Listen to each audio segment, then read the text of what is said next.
Bienvenidos a la serie de diálogos que hemos titulado Vivir la otra lengua, que es una forma de poner una atención hacia la práctica del oficio y del arte de la traducción literaria.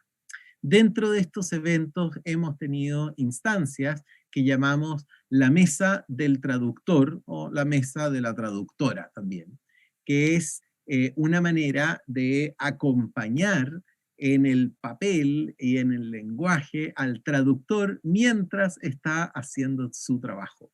Hemos tenido traductores que están en distintas partes del mundo, que han sido generosos en compartir no solamente sus trabajos publicados, sino también a veces sus trabajos que están en proceso, incluso sus dudas, y las han expuesto al público para que sean opinadas, intervenidas y corregidas. Hoy día tenemos la mesa del traductor 4 y tenemos a invitados de renombre con nosotros. La primera persona es Magdalena Edwards. Ella es escritora, actriz y traductora. Como traductora ha trabajado en traducciones hacia el inglés de novelas de Juan Emar y Clarice Lispector, por ejemplo.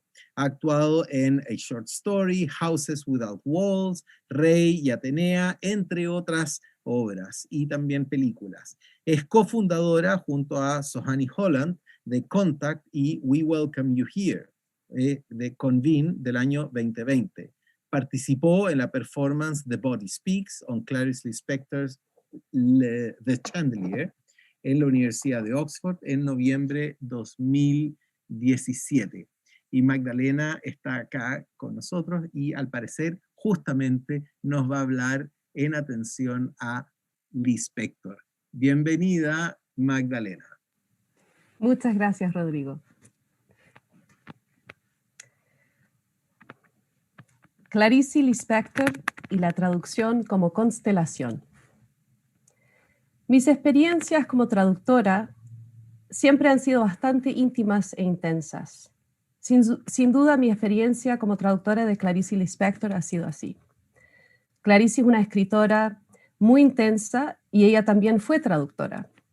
Creo que ese detalle me hizo sentir, por un lado, una responsabilidad mayor y, por otro lado, la posibilidad de tener una especie de entendimiento con ella, que la labor de la traductora no es fácil. He tenido una conexión visceral y emocional con el portugués desde la infancia. Cuando era chica, mis papás escuchaban discos de músicos brasileños.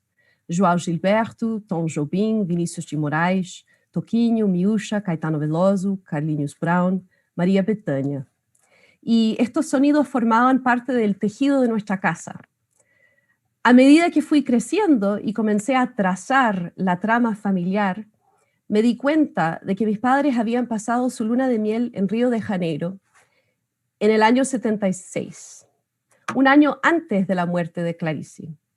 Seguramente esto no podría ser una coincidencia. Cuando empecé a estudiar el portugués en el año 2001, como estudiante de doctorado en UCLA, aquí en Los Ángeles, quedé completamente encantada. Y cuando viajé por primera vez a Río de Janeiro en el julio del 2002 para investigar a Clarice y Elizabeth Bishop, una poeta y escritora norteamericana que fue una de las primeras traductoras de Clarice al inglés, me sentí inmediatamente en casa. La primera novela de Clarice que leí fue la traducción de Giovanni Ponteiro al inglés de La Hora de la Estrella. Yo acababa de graduarme de la universidad en los Estados Unidos y estaba trabajando como profesora en una escuela internacional en Santiago, Chile, la ciudad donde nací y la ciudad que mis padres dejaron cuando yo tenía un mes. Regresé a Chile en ese instante para estar más cerca de mis abuelos, mis tías, mis tíos, mis primos y primas, y para tener experiencias propias en mi país natal y en mi lengua materna. Mientras leí la historia de Macabea, la mecanógrafa, y Rodrigo S.M., el escritor, Enmarcada por Clarice Lispector en su dedicación del autor, sentí una explosión interna en mi espíritu, corazón y mente. No tenía idea de que el lenguaje pudiera usarse de esa manera. Cuando empecé mis estudios de doctorado en UCLA, me sumergí en el portugués intensivamente, y luego tomé mi primer curso de literatura en el idioma con la profesora Elizabeth Marchant, que estaba enseñando un seminario dedicado exclusivamente a Clarice y sus obras. En la primavera del 2002 leí A Hora da Estrela de Clarice en el portugués original, y de nuevo sentí una explosión en mi mente, espíritu y corazón. La traducción es un esfuerzo íntimo, una de las formas más profundas de hacer lectura. Mi relación con Clarice y su trabajo ha crecido, al igual que mis relaciones con mis colegas traductores, académicos y lectores de Clarice en los Estados Unidos, y Brasil, y Chile, y más allá. Clarice es una escritora increíblemente generosa con sus lectores y traductores. Releer su trabajo hoy, en este momento pandémico, en cualquier idioma, para mí, yo creo, es una meditación sobre todo lo que significa ser humano en un cosmos que es mucho más grande que nosotros. Y esto es algo que se nos olvida. Ahora no, yo creo. Nosotros también somos animales y Clarice no nos deja olvidarlo. Además, ella es muy divertida, a veces mordaz y a veces absurda. Y yo he podido apreciar esto más y más con el tiempo y con la relectura. Cuando pienso en la traducción como una constelación, pienso en la constelación de experiencias de lectura que llevan al proceso de traducción. Uno lee y relee el texto que uno está traduciendo. Y también pienso en la constelación de traducciones de un mismo texto, sean traducciones diferentes al mismo idioma o traducciones de un idioma a varios otros. Y además pienso en la constelación de traductores de una misma autora, como en el caso de Clarice al inglés. Somos muchos, incluyendo William L. Grossman y José Roberto Vasconcellos, Elizabeth Bishop, Giovanni Ponteiro, Elizabeth Lowe, Earl Fitz, Alexis Levitin, Suzanne Jill Levine, Katrina Dodson, Idra Novi, Alison Entrekin, Johnny Lorenz, Stefan Tobler, Benjamin Moser y Rachel Klein. Y también pienso en la constelación de escritores que dialogan con una autora, como por ejemplo el escritor J.D. Daniels, que escribió un ensayo increíble sobre Clarice para el Paris Review, donde él dice: In Lispector, the sentence is the story. En Lispector, la oración o la frase es el cuento o la trama. Hay una frase de la novela La Hora de la Estrella que me empezó a llamar la atención durante este periodo pandémico. Es una frase que es toda una trama. Y además, la traducción de esa frase desenlaza todo un cuento. Y esta es la frase en el portugués original. Se encuentra en las últimas páginas de la novela. Mas que não se lamentem os mortos, eles sabem o que fazem. Y esta frase aparece cuando bien sabemos que Macabea ha muerto. Hay todo un proceso en esta novela. El escritor está escribiendo la muerte de la protagonista y él no quiere, pero sucede y no lo quiere describir, y como que él anda muy atormentado con esto, pero finalmente sabemos que sucedió la tragedia. La traducción de esta frase al español por Ana Poljak y publicada por Siruela es así: pero que no se lamenten los muertos, ellos saben lo que hacen. Y es una frase muy fuerte, yo encuentro, considerando que esta novela fue publicada en el año 77, el mismo año en que Clarice murió, antes de la muerte de ella, pero en los mismo periodo, mismo año. Pienso también en la entrevista que ella hizo con Julio Lerner ese mismo año, donde ella dice, y esta entrevista la pueden encontrar en YouTube, es increíble, es la única entrevista filmada que tenemos de Clarice Lispector, y uno puede observar, verla, su cuerpo, escuchar su voz, es es increíble. Entonces ella le dice a Julio Lerner, creo que cuando no estoy escribiendo, estoy muerta. Y de nuevo expresa una idea parecida cuando Lerner le hace la última pregunta de la entrevista. Y él quiere saber, ¿será que ella renace y se renueva con cada nueva obra? Y ella dice, bueno, ahora yo morí. Veremos si puedo renacer de nuevo. Por ahora estoy muerta. Estoy hablando desde mi tumba. Y es un momento muy intenso, porque además esta entrevista no la mostraron hasta después de la muerte de Lispector.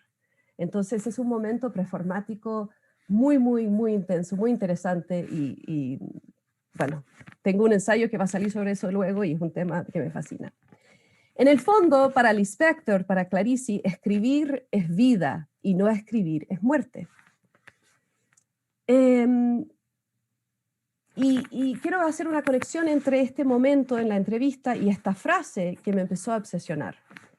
Mas que não se lamentem os mortos, eles sabem o que fazem. Pero que no se lamenten los muertos, ellos saben lo que hacen.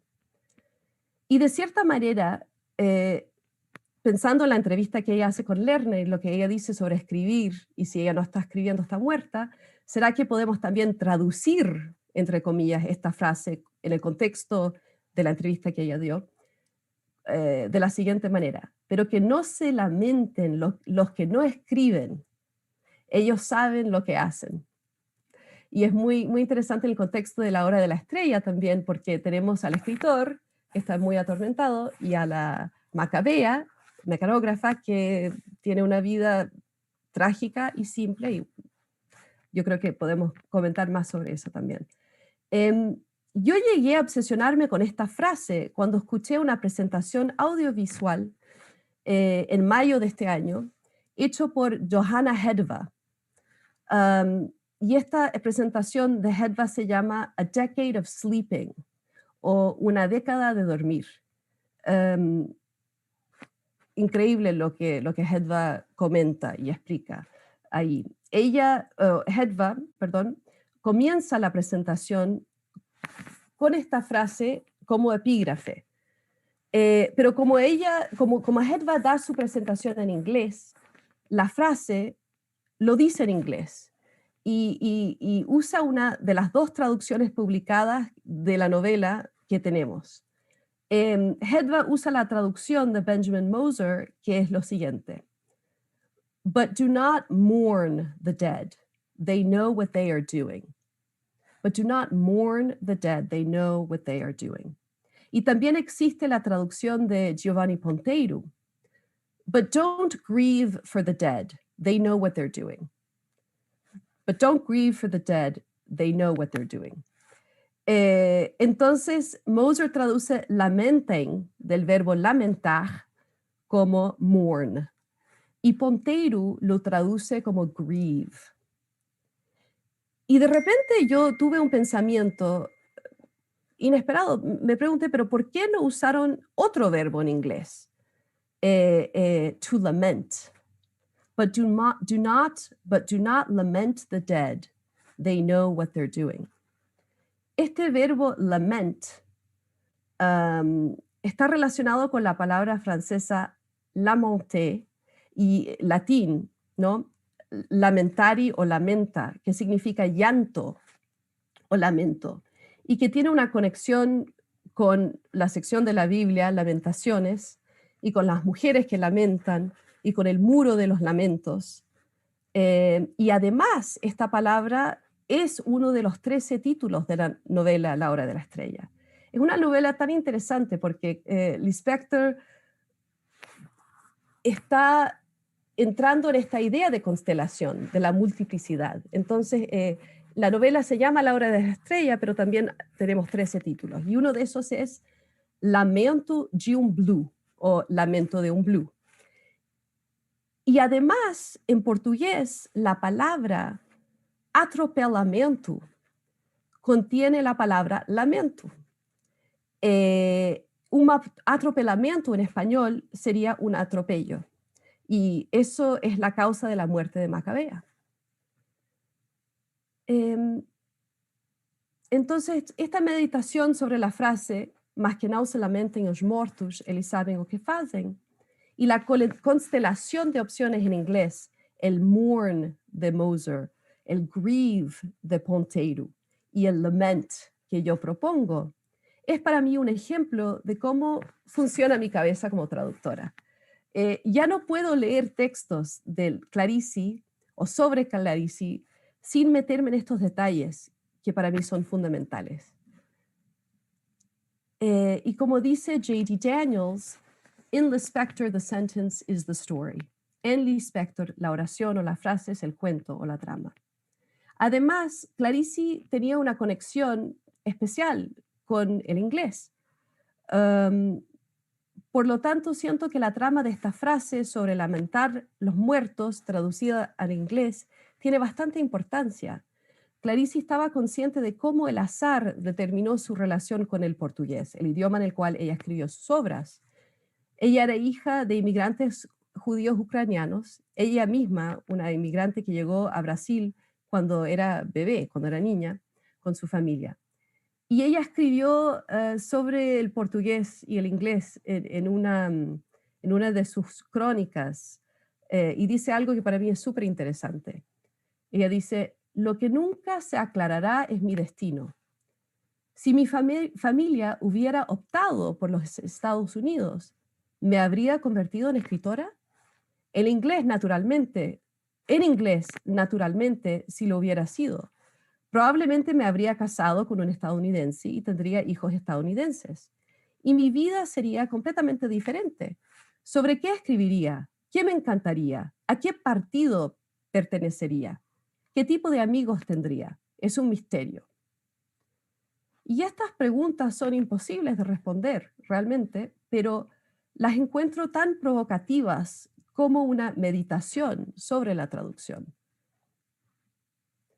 A través del proceso de traducción, como traductora y como lectora de traducciones, he comenzado a aceptar que Clarice en portugués nunca será Clarice en inglés, o español, o francés, o chino, o árabe, o hebreo, o cualquier idioma.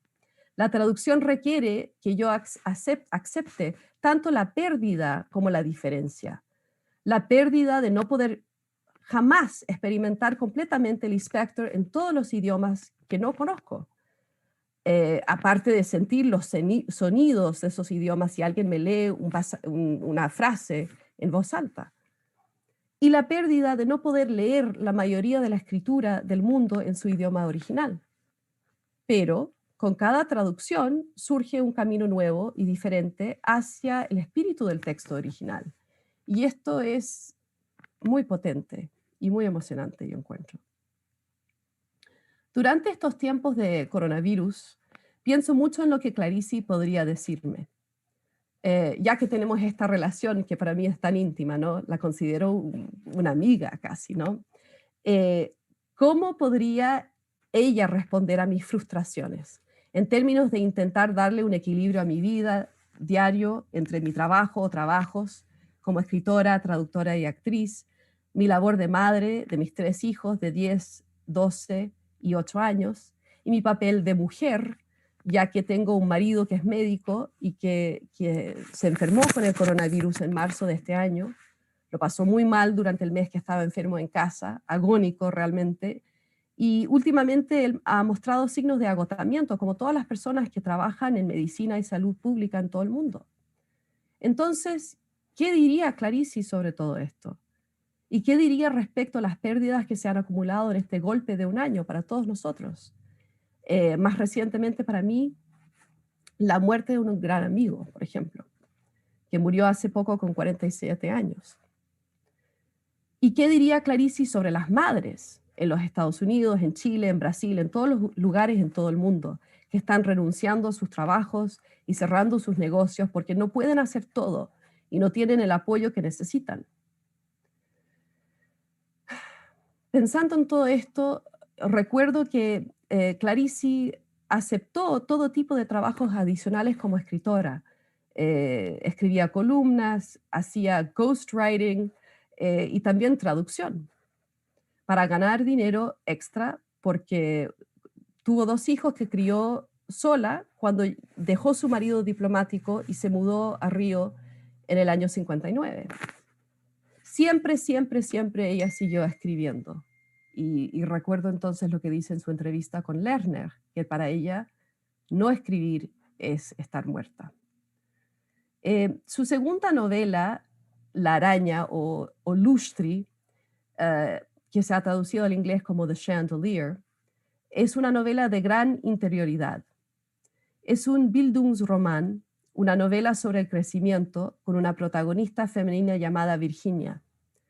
Clarice comenzó la novela en marzo del año 43, cuando tenía 22 años, recién casada y aún no era madre. Y terminó el libro en noviembre del año siguiente. Cuando yo empecé a traducir esta novela, o Lustri, frase por frase, el labor de traducción se convirtió inmediatamente en una conversación íntima con Clarice. Nuestro intercambio me llevó, yo siento, a la médula del proceso creativo de ella, que yo comencé a vivir con una devoción obsesiva, la locura de la traductora, una especie de sueño febril exquisito. Cada día disfrutaba del más mínimo detalle y luego el siguiente y el siguiente. Por ejemplo, me encantó el hecho de que Vicente, el amante de Virginia, es un traductor y que ambos nombres empiezan con la misma letra D, que aparece en la primera frase de la novela. Ela sería fluida durante toda a vida. V de vida y Virginia y Vicente. Pensando en todos estos detalles, estas preguntas, estas obsesiones, quiero terminar con una frase o una trama de La Hora de la Estrella. Eu não sou intelectual. Escrevo com o corpo. No soy un intelectual. Escribo con el cuerpo. Y quiero agregar, yo hago mis traducciones con el cuerpo. Es un proceso físico, como lamentar. Muchas gracias. Excelente. Excelente, Magdalena. Muchas gracias por tu trabajo. Gracias por tus palabras. Y a pesar de que no nos pusimos de acuerdo, terminaste justo en el momento del cuerpo, que es el momento de tensión que a mí me gustaría relevar en los 2 poemas que yo voy a discutir a continuación. Así que, sin haberlo coordinado, me diste el pase perfecto. Muchas gracias. Bueno, hoy día les voy a comentar brevemente 2 poemas. 2 poemas de 2 autores norteamericanos. Los 2 están vivos y ambos poemas han puesto atención sobre la contingencia política. Y esta conversación tiene que ver sobre lo difícil que es traducir un poema que pone su atención en el contexto político. Porque en la política existe una serie de registros de lenguaje que están alejados de la poesía y a veces utilizan elementos poéticos.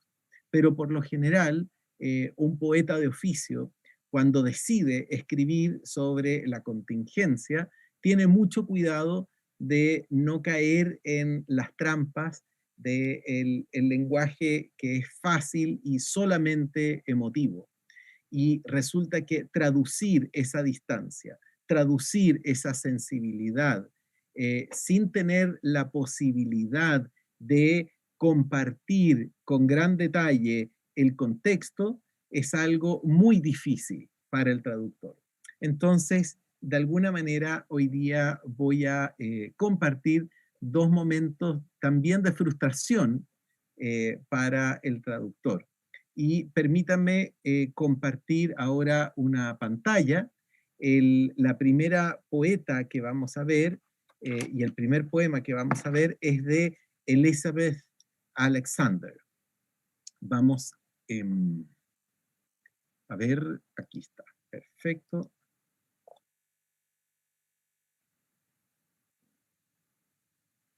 Muy bien. Si es que me siguen ahí, si es que se está mostrando en la pantalla, creo que sí. Todos los expositores tenemos ciertas dudas sobre la fidelidad de las imágenes. Pero bueno, aquí está. Este poema fue publicado en mayo del año 2009 y corresponde al poema que se leyó para la ceremonia de asunción de mando del presidente Barack Obama en su primer periodo. Esta ceremonia se hace siempre los días 20 de enero. Nosotros el 20 de enero de 2021 vamos a ver la próxima ceremonia y solo algunos presidentes han decidido llamar o designar a un poeta para que inaugure su mandato con un poema. Y este poema es escrito especialmente para esta ocasión, y en este caso la autora acordó con el presidente que esto fuera publicado y fuera publicado bilingüe. Entonces, aquí tenemos la portada con la traducción, que es una traducción que hice yo, pero interesante porque es un gesto de apertura política publicarlo en ambos idiomas, por cierto, pero lo interesante es que la editorial decidió no poner mi nombre. Entonces, es un, es un gesto de progresismo político el hecho de publicarlo y un gesto muy regresivo en términos de política editorial. Pero bueno, eso no era culpa de la autora, digamos, nos entramos después. Ahí está ella ese mismo día leyendo su poema. Y aquí les voy a poner el poema, está en paralelo. Yo quisiera que ustedes vieran la importancia que en este poema juega la música. Les voy a leer un par de apreciaciones sobre este poema. Este poema se construye en torno a una progresión temporal, hay una culminación de la historia que llega a una especie de clímax. Por lo tanto, este poema es bastante lineal también en su progresión y da la sensación de un avance constante y de aproximación hacia un día, tal cual como lo promete desde su título. Entonces, el optimismo de alguna manera está justificado y está justificado en el mismo epígrafe donde se menciona para la ocasión en que fue escrito este poema. Y está justificado no solamente en eso, sino que está justificado en un optimismo que gozaba en ese minuto la democracia estadounidense, al menos dentro de una perspectiva general.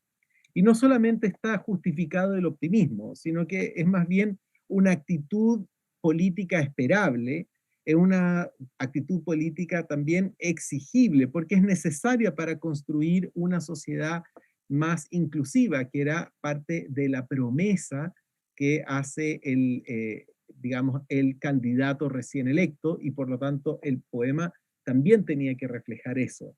Y esa esperanza se puede plasmar también en la traducción, de alguna manera más o menos directa, porque es un sentimiento de la época que no es solamente, o sea, que no solamente se aloja en Estados Unidos, sino que también fue leído así desde otras partes del mundo. Entonces, ese contexto era compartido desde otras lenguas y ese optimismo estaba asentado en un solo discurso, o al menos en un vocabulario que tenía significados fiables. Es decir, cuando la palabra esperanza quería decir nada más que esperanza, y también cuando se evocan distintos personajes en el poema, vienen ahí a cumplir la función para lo cual fueron convocados. La poeta traza una línea de tiempo que se aproxima al día que celebra el poema, pero que también traza una línea hacia el pasado. Y este pasado es el tiempo de los ancestros, que es también un tiempo de reivindicación, es un tiempo también identitario, porque habla de las voces que no fueron escuchadas. Elizabeth Alexander, ella es Bueno, actualmente ella dirige la Carnegie Mellon Foundation. Ella es una autora de varios libros de ensayo y también de poesía. Algunos de sus libros son The Light of the World, American Sublime, que es una compilación de ensayos, The Venus Hottentot, que creo que es su primer libro, y The Antebellum Dream Book, que es un libro de poesía acerca de la guerra. Ahora me gustaría leerles solamente la parte final de este poema, la segunda página, para que, no, acá, aquí, cuando habla del canto, para que entendamos el uso de la música en este poema. Entonces, dilo sin adornos, muchos han muerto por este día, canta los nombres de los muertos que nos trajeron aquí, aquellos que forjaron los rieles y levantaron los puentes, cosecharon el algodón y la lechuga, construyeron ladrillo a ladrillo relucientes edificios, luego debieron trabajar ahí o mantener la limpieza. Canto de alabanza por la lucha, canto por el día, una alabanza a cada letrero pintado a mano y a la astucia que permite llevar comida a la mesa. Algunos se guían por amar al prójimo como a ti mismo, otros por no hagas daño ni tomes más de lo que necesitas. Y si la palabra más poderosa es amor, amor más allá de lo marital, filial, nacional, amor que proyecta un charco de luz que se expande, amor que no necesita adelantarse al duelo. Bueno, sucede que por responsabilidad que no cabe dentro de este poema, el vocabulario de esperanza de este poema se ha visto un poco desgastado, porque a veces, y esto sucede con los poemas políticos, la realidad tiende a erosionar el vocabulario del poema. Entonces el poema queda anclado a su contexto. Entonces yo decidí compartir otro trabajo de traducción también de un poeta vivo. Su nombre es Taj Greenlee. Él está aquí con nosotros, muy generoso porque decidió venir a leer su poema aquí en público. Él es actualmente, él es director asistente del programa de charlas y extensión de la YMCA de la calle 92 en Manhattan, programa que se llama 92 Y Talks. Trabaja paralelamente como periodista freelance y su trabajo lo publica, entre otros sitios, en Gents Among Men. Él estudió su licenciatura en letras inglesas y la hizo en el Guildford College. Ahí obtuvo su licenciatura en el año 99 y luego estudió su maestría en creación literaria en la Universidad de Nueva York entre el año 2000 al año 2002. Y fue justamente ahí donde yo lo conocí. Fuimos compañeros de taller de poesía. Entonces, mi relación con él está siempre vinculada a la traducción, traducirme a mí mismo y también traducir a mis compañeros. So Taj, I have just done a very brief introduction of you, and everyone is waiting for you to read the poem I will discuss later. So thank you very much for being here. Thank you for having me, and thank you for that gracious introduction, Rodrigo. I'll just begin. All songs considered. It starts with a shirtless white man screaming something we can't hear. We're listening to new music released last week, but a woman smiles at him, and it causes my mind to drift from the strums of disco, music of the marginalized, thrifty drums and artificial keys, unlocking a voice singing magic. A few feet later, down a hill in Central Park, the leaves bombastic orange and tired crimson, and a woman cheers yes, a simple yes, a breath held for years, longer than this week's emotions of waiting to hear if democracy was retiring. Laura tells me Biden won, and I have a moment of relief, of hope, of being less afraid of walking the street in my skin. Slowly, clusters of voices join the air, spread through the branches, mimic birds tossing through a wind, on a fall day. The cheers and screams and laughs skip from field to pebbled path to thickets of shaded lovers holding each other, crying, softly saying, "It's over." But every Black, brown, or Latinx nanny I see glides with children silently. I see women who've known hard work for little recognition keep walking, eyes forward, cautious because a win for white people means a loss for someone. The power is the thing. This giant small victory will unburden some, a recent load lifted, but for others, it is the long hours of practice, knowing an enemy and their strength, forgetting history, their noisy part that makes the music a little less bright. The songs lower in pulse and bounce. So now what? Let's be happy. Let's be ready that this is the beginning. My girlfriend calls them lurkers, those on the edge, those who felt left out because of power. How do we love them, bring them to sanity when emotions aren't sane? How do we make sure safety isn't limited, that hope isn't one-sided, that potential isn't an exception, but the normal? The songs of those truths felt deep behind the rib of cages, a heartbeat knowing we all deserve to be held and heard, our voices hammering the air with precise pleasure, the science of sound. Black and white keys tapped no longer in childish practice, but commitment to doing what's better than what's being performed. We made a song of humming hope. Let's give it to us all. Wow, thank you very much. There are many things that I will address now, not many because we don't have so much time, but so many of the things that one should address about this poem cannot be understood without your voice and without your body, especially the breathing that you put into the poem.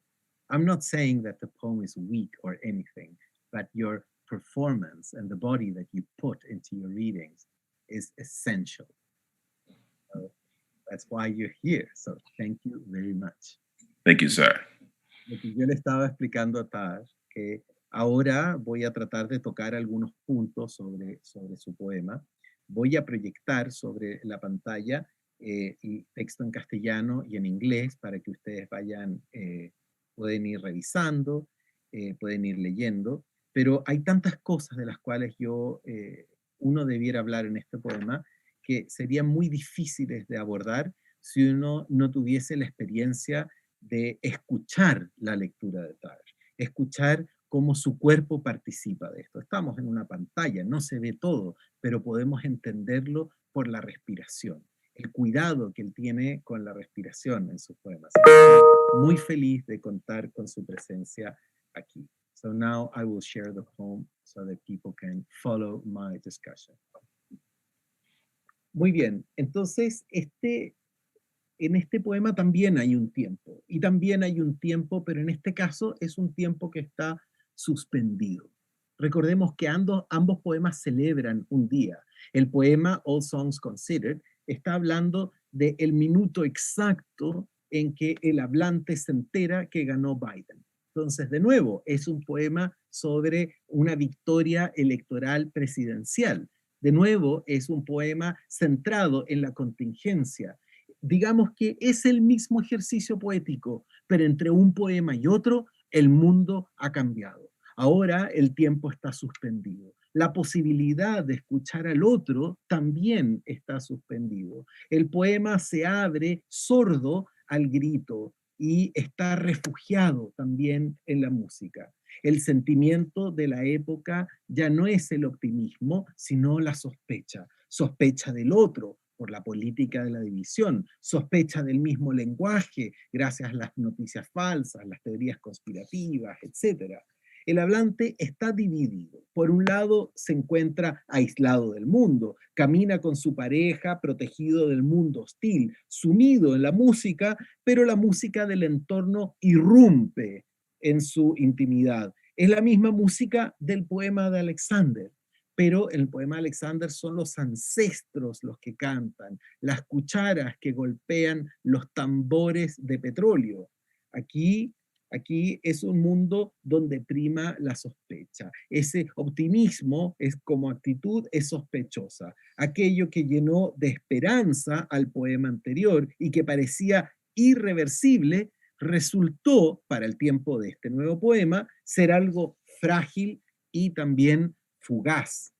El hablante está dividido entre la sospecha y su posición de testigo, de ser capaz de observar al mundo que hasta ahora ha permanecido invisible.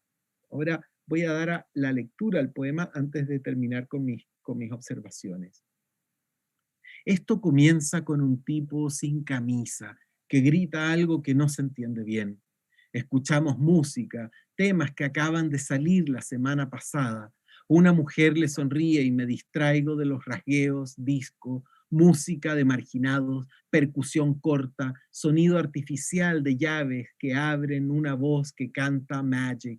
Pocos metros más allá, bajo una colina de Central Park, las hojas en naranja estridente y un agotado carmesí.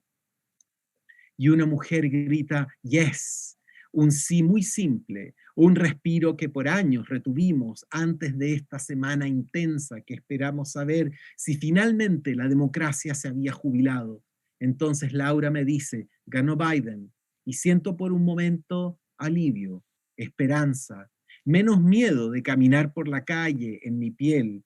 Despacio, un racimo de voces se eleva y se esparce entre las ramas, imitando a los pájaros, arrojándose al viento de otoño, los vítores, los gritos y las risas que saltan de los prados a los senderos de gravilla, a los arbustos que cubren a los amantes, se abrazan suavemente y lloran, ha terminado. Sin embargo, cada nana negra, latinex o de color que veo circula en silencio con los niños. Mujeres que reciben poco reconocimiento por su esfuerzo, las veo avanzar con la mirada hacia el frente, cautelosas, porque la victoria de los blancos es una pérdida para otros. Poder, ese es el asunto. Esta enorme y pequeña victoria será un alivio para unos. Esta carga reciente se libera, pero para otros serán largas horas de práctica, de conocer al enemigo y su propia fuerza, olvidando la historia, su ruidosa participación que le resta brillo a la música. Las canciones bajan su pulso y saltan. ¿Y ahora qué? ¿Hay que ser feliz? Preparémonos para este comienzo. Mi novia les llama mirones, los del borde, los que se sienten excluidos por el poder. ¿Cómo los amamos? ¿Cómo los reorientamos hacia la sensatez cuando sus emociones no lo son? ¿Cómo afirmar que la seguridad no tiene un límite, que la esperanza no es solo para unos, que el potencial no es una excepción, sino lo normal? Los cantos de esas verdades se sienten tras las costillas, profundos pulsos cardíacos, conscientes de que todos merecemos ser contenidos, escuchados, nuestras voces martillando el aire con presión precisa. La ciencia del sonido, teclas negras y blancas no se tocan ya en la práctica infantil, pero hay un compromiso de hacer algo mejor de lo que se está tocando. En esta canción se musita la esperanza, compartámosla entre todos. Entonces, el problema es que el vocabulario que necesita usar este poema, porque no hay otro, es un vocabulario que ya está derruido. Y la canción apenas tiene palabras. Y sin letras no es más que una melodía, pero no es menos que su riqueza melódica también. El vocabulario sometido a un examen de veracidad, de examen de confianza, hace al hablante más consciente de su entorno. Por eso es que mira a las nanas, es decir, las mujeres que cruzan ahí, que van silenciosamente cumpliendo una función, son identificadas según su posición social, según su trabajo y también según la graduación de color en su piel. Y esto hace al hablante mucho más consciente del entorno. El texto para el hablante es un reconocimiento de las personas que no tienen nombre y que no tienen conocimiento y que no tienen reconocimiento y que se están hundiendo de alguna forma en el paisaje. Los hundidos son los invisibles, los identificados por el color de la piel. En la piel está el vínculo común, en la piel está el miedo. El miedo no se diluye en la victoria electoral. La promesa que hace este triunfo ya no es definitiva como el poema de Alexander. El sujeto, antes de entregarse a una sensación de que la historia culmina o que se aproxima a un clímax, decide leer a los otros. Son sus rostros, sus cuerpos, sus silencios los que pueden dar cuenta de la realidad real, no las palabras. La sutil tensión política de este poema está justamente en esa frontera. Cómo vencer el deseo de entregarse a la satisfacción del lenguaje victorioso electoral, porque esa promesa carece de peso. Al menos no puede entregarse el hablante al optimismo mientras ese lenguaje no sea de fiar. Entonces, de alguna manera, este poema está situado al inicio de una línea temporal. Y el trabajo que le resta por hacer es justamente volver a dotar, no de significado, pero sí de determinada confiabilidad a las palabras y poder recuperar cierto vocabulario que la poesía necesita para poder hablar de lo que quiere decir y no hablar con palabras que ya se han vaciado de sentido y vaciado de confianza. Okay, so Taj, one day I'll tell you all that I said about your poem. It's fine. Yo tengo una pregunta. ¿Puedo hacer una pregunta? Por supuesto. Yeah. Taj, I wanted to ask about the title of your poem. So Yeah. I'm wondering, are you referring to National Public Radio's All Songs Considered, All Things Considered? Yes. Okay, because I thought that was very interesting in the context of these, in particular, these women gliding with the, right, silently gliding. And so this idea or this exploration of sound and radio and news and what you pick up and like the work of the poet doing that through the text and through the words. And so I was wondering if maybe you wanted to say a little bit about that. And I also don't know, Rodrigo, were you thinking of that? Did you know about that radio show for the title? Yeah. Yo sabía del programa de radio, que es primero All Things Considered, y que después hay un programa que salió de ese, que es All Songs Considered. Yo lo sigo. Y sí, la primera vez que leí el poema entendí esta vinculación, pero he ahí algo que no puedo darle ese contexto, a lo menos que quizás, bueno, hoy día, como mucha gente escucha los podcasts, uno puede poner el título, pero lo importante no es saber que esto es un programa de radio, sino que lo interesante es que es un programa de radio que en términos musicales es muy abierto, es muy de avanzada, pero también pertenece a una radio pública, y que también es uno de los pocos bolsillos de resistencia durante, digamos, una avanzada en contra de lo público por parte de un gobierno digamos, populista y de derecha. Entonces, cómo comprimir eso en el título es muy difícil, pero sí, es una de las cosas que estaba ahí dando vuelta. I don't know, Taj, perhaps you want to say something about the reference to the program? Yeah, we have a workshop, and so I write poems once a week, and listening to All Songs Considered is part of my inspiration. It's part of opening myself up to new artists, to thinking and listening to new music. And I feel that as this poem is also quasi-journalism, it is capturing the moment of the day that the announcement of the presidency had been confirmed, and President-elect Biden will be the 46th president of the United States, that those were all converging at that same moment for me as vessel, and for me as creative, and me as American. And so I was listening to a lot of different songs, and I actually had precisely learned through that podcast that disco was music that was of the marginalized and people outside the normal kind of mainstream, which is nothing that I knew before, but it gave me context to think about the people who probably would never listen to disco, who are also feeling marginalized. And then that relationship to music, that relationship to creating something that is beautiful and transformative, but also takes work and effort, which is how I'm interpreting, America. It is beautiful, but it takes work and effort.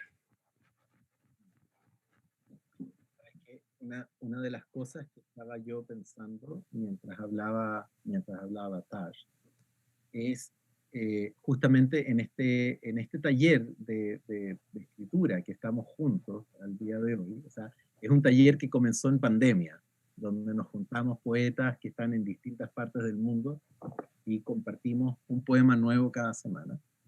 Que las referencias, por ejemplo, a un movimiento como Black Lives Matter, ¿ya? Que uno sí lo conoce por las noticias, y también uno lo conoce por cómo en Chile ese mensaje ha sido digerido, y cómo se vincula también con conflictos y con luchas locales. Entonces uno tiende a pensar que uno sabe de lo que está hablando, hasta que llega a la sutileza de poemas como este, y uno se da cuenta que si uno no respeta esa sutileza, esa pequeña mirada a las mujeres que van ahí con los niños, te dice mucho más de todo el discurso de vinculación de distintas luchas políticas, digamos. Entonces, esa es una zona de tensión y de respeto para el traductor. I was just saying how one can know so many things about the struggle of one country. One can follow the news about Black Lives Matter, and one can even see how that message has been absorbed here in Chile.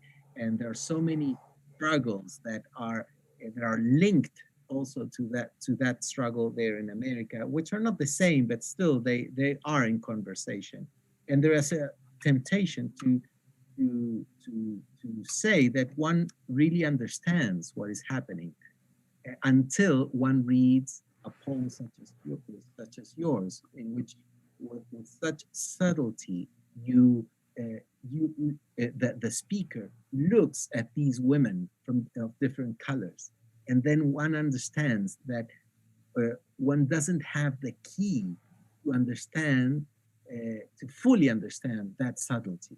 And that subtlety is part of the mystery of the poem that should be respected in a translation. Yeah, no, I appreciate that. And I think that we all live from our best perspectives, and being able to share any insights and observations that I've gathered, being the human that I am in the world, and then processing that through poetry, through language, through creativity, is something that I hope connects and provides insights where there possibly is not necessarily confusion, but a lack of understanding or a lack of points of view. No, we are a little bit short of time, and I would like to use the remaining minutes to make a question about Magdalena Edwards' talk about Clarice Lispector, especially because on the chat Anne Varken has put with exclamation points that she really loved your talk. And I really agree with her. Entonces, Magdalena, quería preguntarte, porque me gustó mucho esa atención que tú haces a una palabra que está en la raíz latina de las lamentaciones, del lamento, y haces el registro, cómo esto cambia en inglés, y que podría ser nada más que una sutileza, un pequeño énfasis. Sin embargo, hay todo un registro para atrás que cambia. Y tú tuviste el tino también de mencionar la herencia judía del texto. Y eso en la palabra lamentaciones tiene un peso, pero una gravitación enorme. Entonces, te quería preguntar si tú, cuando tienes ese tipo de dudas, si tienes la tentación de consultar las traducciones al español para ver si es que hay soluciones distintas en esas traducciones. Sí, es una pregunta excelente. Bueno, yo no soy traductora oficial de La Hora de la Estrella, pero ahora tal vez me quiero meter en la conversación, ¿no? Y cuando consulté la traducción de Anna Poljak, fue una confirmación de mi intuición, ¿no? Y yo creo que es interesante porque el portugués y el español son diferentes, o sea, son idiomas diferentes, distintas, pero hay cosas, o también tal vez el francés. O sea, yo no esperaba encontrar cuando busqué la palabra en el diccionario esta conexión con el verbo francés, the medieval French, la montée, y ahí, o sea, yo podría haberme metido en una investigación mucho más detallada y profunda. Yo creo que una simple respuesta a tu pregunta es sí, de todas maneras. Y también hay otra cosa que está relacionado con el poema de Taj, que es lo rítmico. Clarice descubrí después de hacer la traducción del Chandelier o Lustri, siempre escuchaba música mientras trabajaba, música clásica.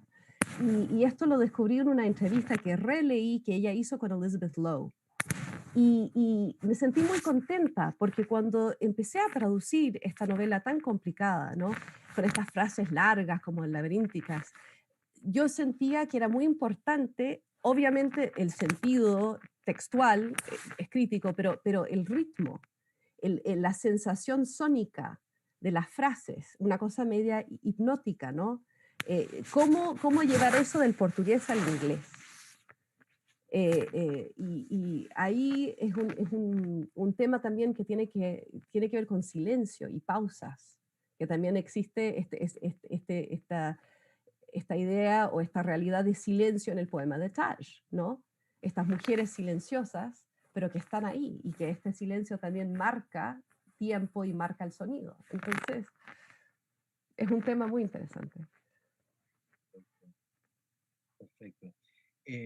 Bueno, mira, estamos muy coordinados porque justo se nos acaba de acabar el tiempo. Y terminaste la respuesta a tu pregunta. Ha sido un lujo tenerte a ti. It's been a privilege having you here, Taj, as well. It's not so often that we have not only the original text, but the original voice and live. It's a true luxury. I'm very happy. You are very generous. Y tú también, Magdalena, has sido muy generosa con tu trabajo y también, por supuesto, esa fibra emotiva que todos escuchamos. Gracias también por compartir ahí la vulnerabilidad. Así que les agradezco mucho. Thank you very much. Ya viene en 15 minutos más, viene la conferencia de cierre a cargo de Stuart Cook desde Brisbane, Australia. Muchas gracias. Okay, thank you very much.